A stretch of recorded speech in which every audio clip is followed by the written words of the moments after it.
Le RDPC face à la contestation grandissante, le Cameroun à la croisée des chemins. Alors que le Cameroun se dirige inexorablement vers les élections présidentielles de 2025, la scène politique nationale est en pleine ébullition.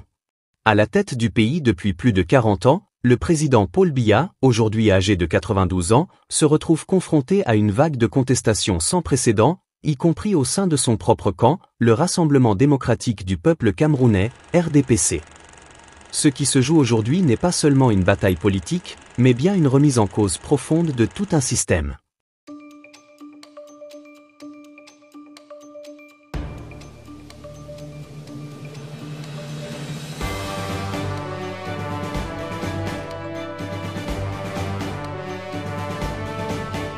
Le RDPC, longtemps considéré comme une machine électorale inébranlable, semble aujourd'hui accuser le coup.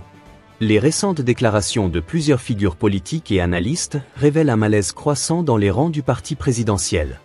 Pour Jean-Emmanuel Ateba, politologue et critique notoire du régime, Paul Biya n'est même pas au courant de ce qui est écrit sur ses réseaux sociaux, insinuant ainsi que le président n'a plus le contrôle direct de sa propre communication. Une critique acerbe qui souligne la déconnexion entre le sommet de l'État et la population camerounaise.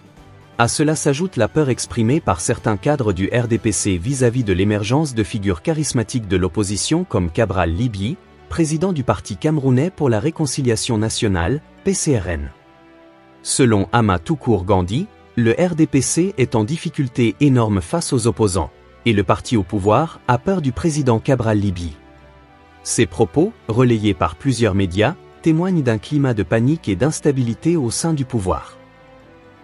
Vous êtes sur CTV. Mais cette crise n'est pas seulement interne. Le mécontentement populaire ne cesse de croître. De plus en plus de jeunes, frustrés par le chômage, la précarité et le manque d'opportunités, se détournent du RDPC qu'ils jugent dépassé et incapable de répondre aux attentes actuelles. Sur les réseaux sociaux, les critiques fusent, les appels au changement se multiplient, et des hashtags comme #BiyaMustGo ou #Cameroun 2025 témoignent d'un profond désir de rupture. Les artistes, influenceurs et journalistes engagés, jadis silencieux par peur de représailles, s'expriment de plus en plus ouvertement. Les chaînes indépendantes, malgré les pressions, osent publier des reportages critiques, et les débats politiques télévisés deviennent de plus en plus tendus, preuve d'un climat social qui bouillonne. Vous êtes sur CTV.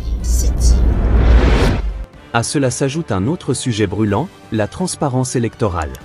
Plusieurs citoyens ont récemment dénoncé la présence de doublons sur les listes électorales, une pratique qui laisse planer de sérieux doutes sur la crédibilité des prochaines élections. Ces accusations viennent s'ajouter à une longue série de soupçons de fraudes électorales qui ont entaché les précédents scrutins. Pour l'opposition, ces irrégularités sont une preuve supplémentaire que le système électoral camerounais est verrouillé. D'ailleurs, de nombreuses voix appellent à une réforme en profondeur d'Élections Cameroun et l'ECAM, l'organe en charge de l'organisation des scrutins, jugé partial et trop proche du pouvoir. Vous êtes sur CTV. Si la contestation gagne du terrain, l'opposition, elle, peine encore à s'unir autour d'un projet commun. Certains leaders comme Maurice Kanto du MRC, Joshua Ozi du SDF, ou encore Cabral Libye, défendent chacun leur vision du Cameroun de demain. Mais la division persistante de ces figures freine la création d'un véritable front uni capable de rivaliser avec la machine RDPC. Certains observateurs estiment pourtant qu'une coalition, même tardive, pourrait créer la surprise, surtout si elle s'appuie sur une mobilisation massive de la jeunesse et de la diaspora, de plus en plus active et engagée sur le plan politique. Vous êtes sur CTV. Au milieu de tout cela, une question reste en suspens. Paul Biya sera-t-il candidat à sa propre succession? À ce jour, aucune déclaration officielle n'a été faite. Mais le silence du chef de l'État alimente toutes les spéculations. Pour certains, ce mutisme est une stratégie pour maintenir ses adversaires dans l'incertitude. Pour d'autres, il s'agit du signe d'un retrait progressif, voire d'une incapacité à gouverner, étant donné son âge avancé et ses nombreuses absences publiques. Plusieurs rumeurs évoquent même une guerre de succession au sein du RDPC, où des figures comme Franck Biya, le fils du président, seraient secrètement préparées pour prendre la relève. Une hypothèse qui suscite à la fois inquiétude et rejet au sein d'une population qui réclame un vrai changement, et non une continuité dynastique.